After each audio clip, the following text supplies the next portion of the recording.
Merci, oui, d'abord, merci pour l'invitation. Quelques éléments de constat rapidement, parce que vous avez déjà beaucoup ont été déjà rappelés. On sait que, par exemple, des grandes multinationales comme General Electric sont taxées au niveau mondial à 2,3%, Google 2,4%, etc. Toutes ces grandes entreprises du numérique. Juste pour mémoire, ce qui a été fait au niveau français, le taux d'imposition, d'après un rapport du Conseil des prélèvements obligatoires, le taux d'imposition en France, officiel est 33,3. On est plutôt à 22-24 pour les PME. On est à 8 pour les entreprises du CAC 40. Et lorsque Gilles Carrez, qui est donc député UMP, regarde un peu plus ce détail de 8, il prend sur 3 années, 2007-2009, pour les entreprises du CAC 40. 3 fois 4, 12, ça fait 120 données. Dans 52 cas, l'impôt sur les sociétés est nul ou négatif.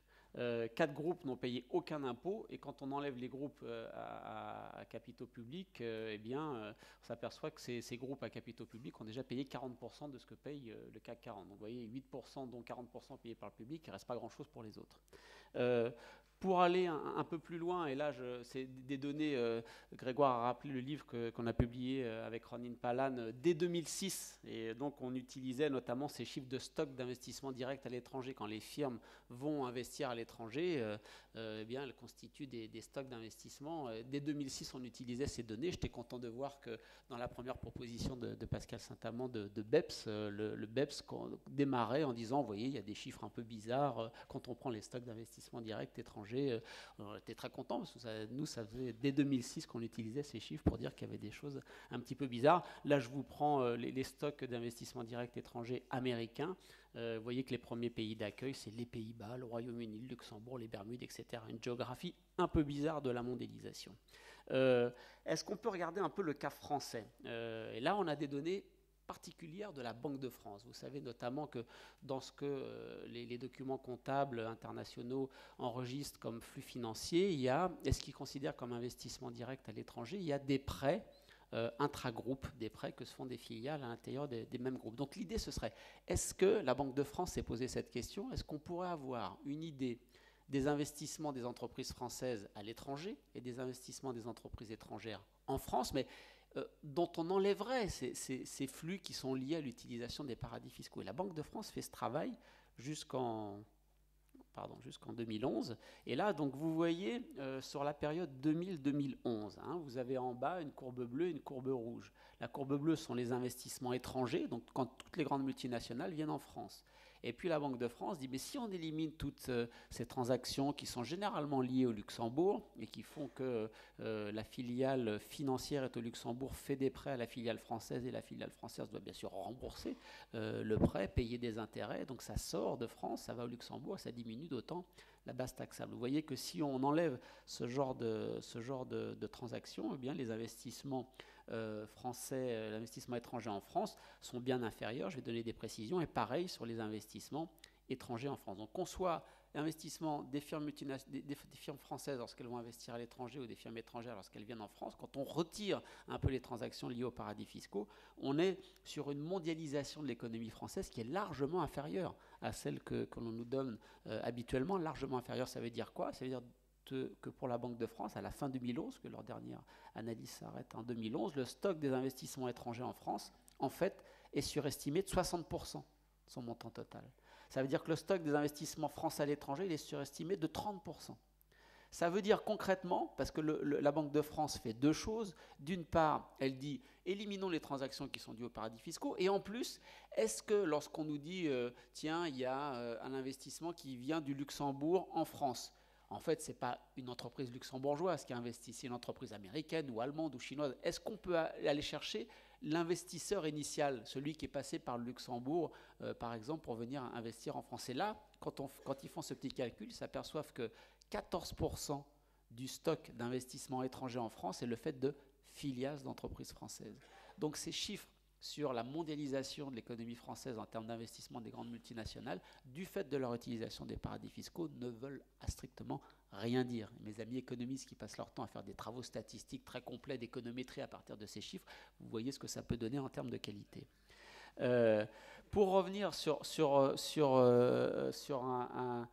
un pays qui a été souvent cité ce matin, qui est le Luxembourg. Vous prenez l'ensemble des investissements à l'étranger de l'Union européenne. Et puis l'ensemble des grandes multinationales mondiales lorsqu'elles viennent investir dans l'Union européenne.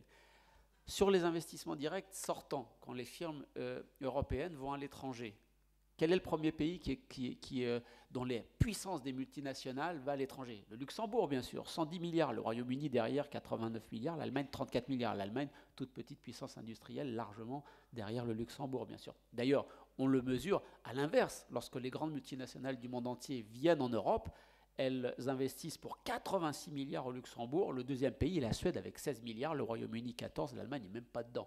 La grande puissance industrielle européenne, c'est bien sûr le Luxembourg, dont vous connaissez tous les grands noms des multinationales.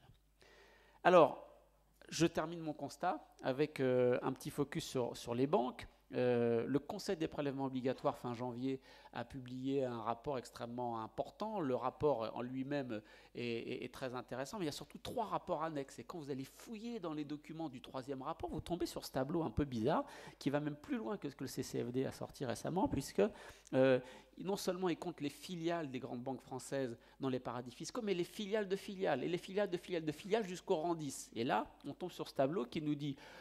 Bon, ce que le CCFD, Altereco, ce que beaucoup de gens avaient déjà dit depuis quelques années, mais c'est toujours bien de se le voir confirmer. Toutes les banques françaises y sont, mais BNP Paribas y est beaucoup plus que les autres, d'accord? Et notamment, BNP Paribas est très présent, si vous voyez la ligne île Caïmans, vous voyez que la Société Générale a 2 filiales, Crédit Agricole 2, et la BNP, 24 filiales aux îles Caïmans. Donc on nous dit, moi quand je discute avec les banquiers, que je leur mets ce tableau sous les yeux, on me dit, Monsieur Chavagneux, si vous voulez faire du financement d'Airbus, si vous voulez faire du financement de grands bateaux, les meilleurs spécialistes sont aux îles Caïmans. Je dois être aux îles Caïmans.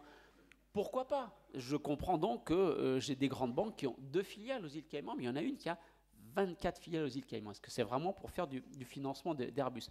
Ce que je vais vous proposer comme interprétation, c'est vraiment du travail de journaliste. Je ne suis pas un économiste, je ne suis pas un technicien. Je vais vous proposer quelque chose pour pourquoi la BNPP en a 24, beaucoup plus que les autres. C'est vraiment une intuition plus qu'une démonstration. Prenez-le comme ça. Démonstration en 2 étapes. D'abord, vous prenez les flux financiers des îles Caïmans. Vous voyez ce qui est en rouge, c'est ce qui rentre, et ce qui est en bleu, c'est ce qui sort. Déjà, vous voyez que c'est la même chose. C'est très dur de différencier les 2 courbes. Hein. Un paradis fiscal, ce n'est pas un endroit où on va mettre ses sous, c'est un endroit où on va l'enregistrer juridiquement. Ça rentre et ça sort, d'accord? Et vous apercevez qu'au moment où la crise des subprimes on est avant la crise, on est dans la bulle des subprimes, vous voyez que sur 2004, déjà à partir des années 2000, ça monte beaucoup, mais au moment où la bulle des subprimes va vraiment monter, ça explose, ces flux financiers. Rappelons-nous qu'à l'été 2008, l'équivalent de la Cour des comptes des États-Unis nous dit qu'une grande partie des produits toxiques produits dans la finance américaine sont logés aux îles Caïmans. À mon avis, c'est lié.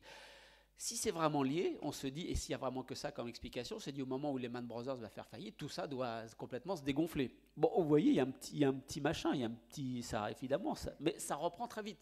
Ça reprend très vite. Et le moment où ça va complètement changer de modèle, le moment où ça bascule complètement, c'est à partir de l'été 2011. Pourquoi est-ce que tout d'un coup les flux financiers internationaux qui rentrent et qui sortent des îles Caïmans plongent à l'été 2011 et non pas au moment de la chute de Lehman Brothers? Donc là, c'est là que j'avance une intuition plus qu'une démonstration. Je vais prendre la partie de la courbe qui est 2011-2012, d'accord? Donc comme là, elle était un peu resserrée, ça plonge beaucoup. Si vous voyez, je prends que 2011-2012, la pente est moins grande, mais néanmoins, la direction est bien la même, d'accord? Et en bas, je vous mets une petite courbe verte qui est la suivante. Vous savez qu'aux États-Unis, en France, on a des OPCVM, d'accord? Ce sont des fonds communs de placement, des SICAV, on a tous une petite épargne. Si on rassemble l'épargne de tout le monde, eh bien, on le met dans un pot commun. Ça permet aux gens qui achètent des actions, des obligations, de ne pas avoir trop de frais, d'aider un peu des acteurs, d'aller acheter des actions de court terme, des obligations de court terme, des actions, etc. Et donc d'avoir une épargne gérée de manière collective. Aux États-Unis, ça ne s'appelle pas une OPCVM, ça s'appelle un Money Market Fund, MMF, d'accord? Et bien vous vous apercevez, là on est de juin 2011 à décembre 2012, vous apercevez qu'en juin 2011, la moitié des investissements de ces gestionnaires d'épargne de court terme américains, c'est pour acheter des titres des banques européennes, d'accord? Les banques européennes, elles se financent avec les dépôts qu'on leur met, elles se financent avec les capitaux qu'elles ont mis à la bourse, mais aussi en empruntant. Et donc les banques européennes, la moitié de ces investissements, de ces gestionnaires d'épargne américains, c'est pour acheter des titres de la zone euro, émises par les banques de la zone euro. Lorsqu'on arrive en décembre 2012, on passe de 50% à 30%. Il n'y a plus que 30% de leurs investissements qui consistent à acheter des titres. Sur ce passage 50-30, la France, les banques françaises, on passe de 15 à 5. Donc sur les 20 points de perdus, il y en a 10 qui sont dus aux banques françaises.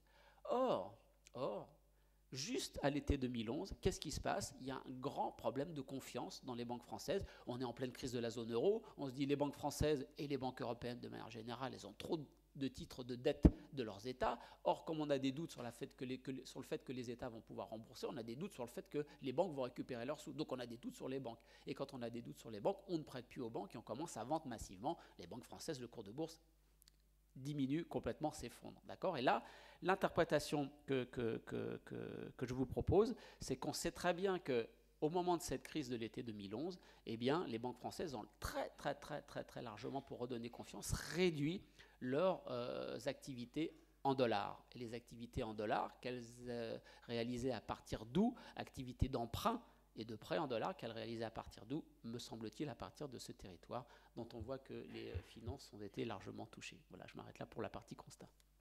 Merci beaucoup, Christian.